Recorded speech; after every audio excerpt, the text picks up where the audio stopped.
എവിടെയെല്ലാമാണ് ഈ ഗവൺമെന്റ് പരാജയപ്പെട്ടത്, എവിടെയെല്ലാമാണ് ഈ സർക്കാർ കേരളത്തെ തകർത്ത് തരിപ്പണമാക്കിയത്, അവിടെയെല്ലാം നമുക്ക് വിജയിക്കണം. അവിടെയെല്ലാം നമുക്ക് കേരളത്തെ പുനർജനിപ്പിക്കണം.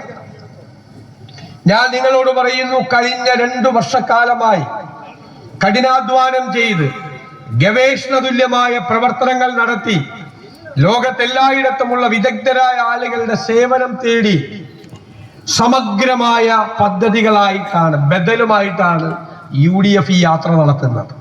കേരളത്തിന്റെ രാഷ്ട്രീയ ചരിത്രത്തിൽ ഒരു മുന്നണിയും ചെയ്യാത്ത വണ്ണം ഞങ്ങൾ എന്തു ചെയ്യും അധികാരത്തിൽ വന്നാൽ എന്നുറക്കെ പറഞ്ഞുകൊണ്ടാണ് നമ്മൾ വരുന്നത്.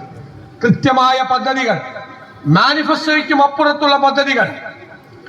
ഇവര് തകർത്ത സമ്പദ് വ്യവസ്ഥ നമ്മൾ അതിനെ കൈപിടിച്ചെഴുന്നേൽപ്പിക്കും.